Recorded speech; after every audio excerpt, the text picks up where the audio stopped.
the asylum program is a scam. Some of the roughest people you've ever seen. People that look like they should be fighting for the UFC. They read a little page given by lawyers that are all over the place, you know, lawyers. They tell them what to say. You look at this guy, you say, wow, that's a tough cookie. But everyone we spoke to talked about extortion by gangs, a concept so normalized, it's referred to as war tax. As we drove around some of the poorest neighborhoods in San Pedro Sula, we saw home after home abandoned by those who couldn't afford to pay. 33-year-old Gabriela Gonzalez is one of those people, too scared of the gangs to let us show her face. She lived illegally in the United States for 8 years, finally making enough money to buy 3 cars and start a small taxi company. She returned to her country full of hope. It went well during the first year. In 2014, I started to pay the first war tax. By the middle of the following year, I got the other war tax. Then it was 2 war taxes. I endured. I thought I could. When I got the 3rd war tax, I said no more. To pay 1 war tax is normal, but you just couldn't handle 3. Yes. They don't care if you're sick, if you have someone in the hospital, or if your car broke down. Even if you don't want to be involved, they'll get you involved. Do you understand? When they look for you, they already know all your moves. Do you know of other people that haven't paid the war tax? People who are now under the ground. She says her husband got sick last year and they got behind in their payments. One day, a truck pulled up to their home and 5 men got out, giving them 15 minutes to come up with the cash. She says they stalled them and ran. What do you think would have happened if you hadn't run away, if you hadn't left? I wouldn't be sitting here telling this story. They are now living in hiding. Gabriela's changed her hair and rarely goes outside. She and her mother run a small restaurant out of the house, but today we were the only customers. They sold their nest egg of taxi cabs, keeping 1 just for emergencies. A constant reminder of the hope they once felt, which was dashed in an instant. On one Sunday afternoon, we had to make the decision to leave, running away from our own country. I'm telling you, I wouldn't be sitting here. My whole family would be under the ground, because this has happened to other families who didn't pay the war tax. They start by taking your work, your income, then they take your life.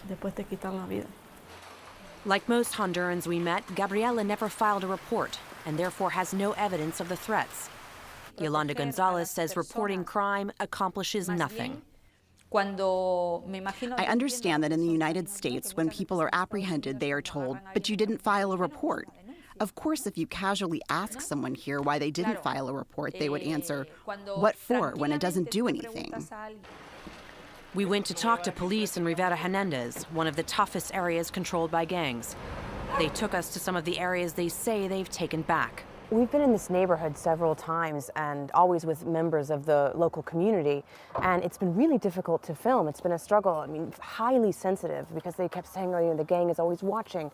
Now we're here with police, and of course the access is great, but nobody will talk to us. Everyone has retreated into their homes. There's a real culture of mistrust. They took us to an area which they say used to be a dumping ground for bodies. They're proud of the lowered murder rates and claim to have taken back this neighborhood. But it's practically deserted. While the government statistic on violence may be down from a peak in 2011, the murder rate here remains among the highest in the world. And it's fear that drives people out. We're told that 5 families from this street alone left on the latest caravan. Gabriela's sister is an American citizen and has filed a petition to bring her to the U.S. legally. But Gabriela says that she can't wait any longer and will try to go anyway, even though it may hurt her case if she tries to cross illegally. Have you heard what people are saying in the United States about people coming from Honduras?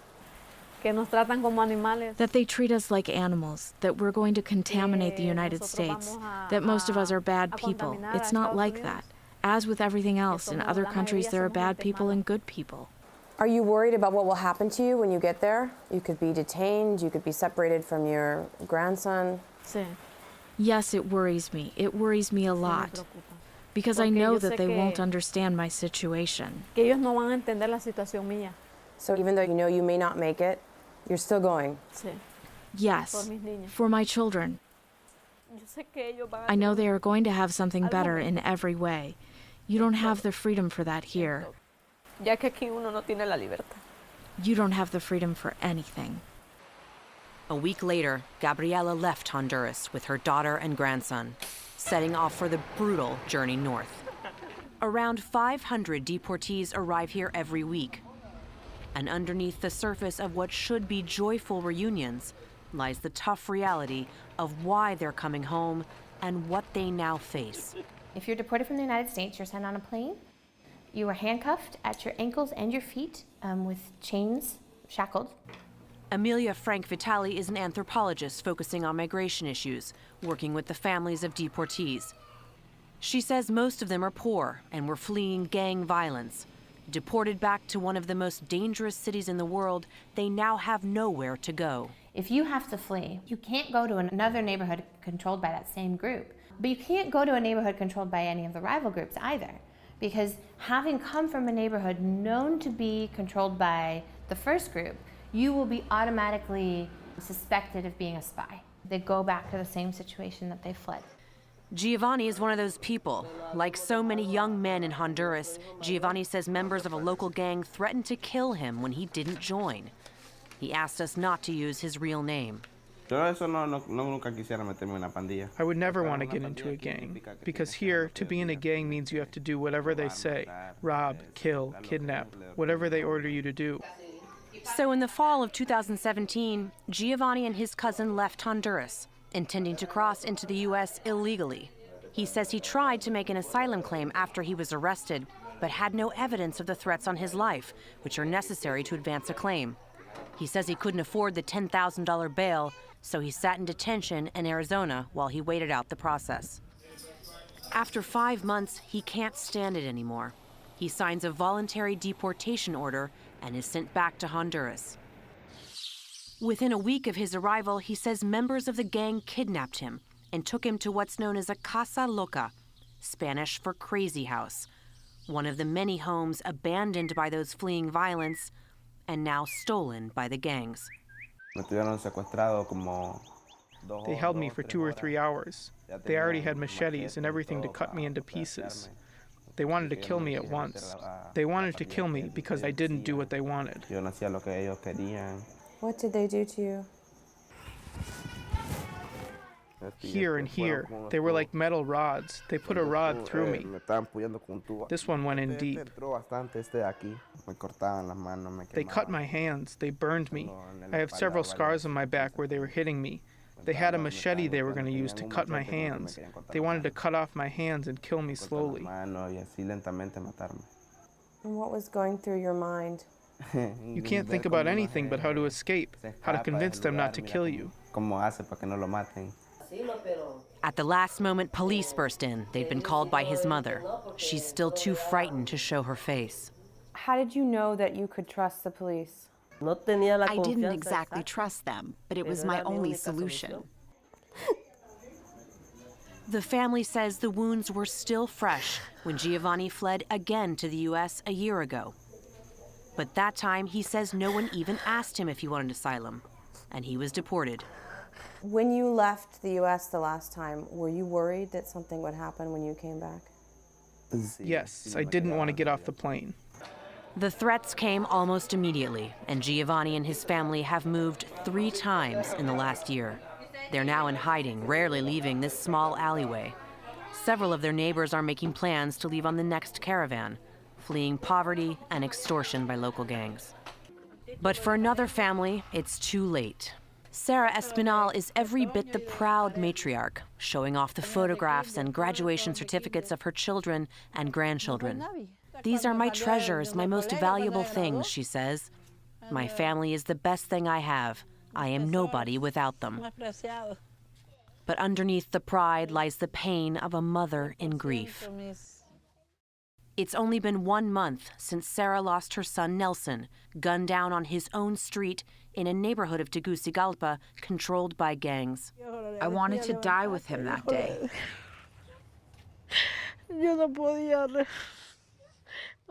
I couldn't see my son with all that blood. It's too hard for one person. His family remembers him as a dedicated brother and uncle, a good neighbor who spent his last days paving the main road in their village. They say he refused to join a gang and was working in construction. He dreamed of someday opening a barber shop with his sister Patricia and was hoping to find work in the U.S. He was special. What were his dreams for life in the United States? He said, I'm going to work hard. My idea is not to be there for a long time. I'm going to work as much as I can, and I'm going to send money. We're going to start a business, he said. We're going to start a family business. Last October, he and a friend from the neighborhood headed north, but were caught at the U.S. border. Unable to make a case for asylum, they were deported. Nelson's story is like so many horrible ones that we've heard. He was deported from the U.S. and had only been home for 1 week when his family says he walked out of his house from here down to the corner where 3 men approached him and without saying a word, shot and killed him. It was something I can't describe, a horrible pain in my chest. I never imagined that we were going to spend such a short time with him and we would not see him again. All they have left of Nelson are photos and a few of his personal items. They keep his shoes neatly arranged in a closet. He also left a 7-year-old son who plays with his cousins on the same street where his father was brutally murdered. Passing through there generates so much pain, and at the same time fear, because when you pass, you think, so anyone can die how he died. Do you think he knew that someone was after him?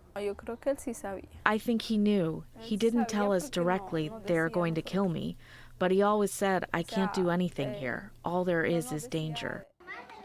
Like so many relatives of those killed by gangs in Honduras, Patricia knows who killed Nelson.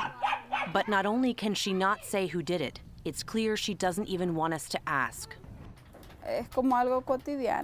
This is an everyday thing, what you experience in these neighborhoods, and we've had to adapt. Of course, we never thought that it would happen to a family like ours.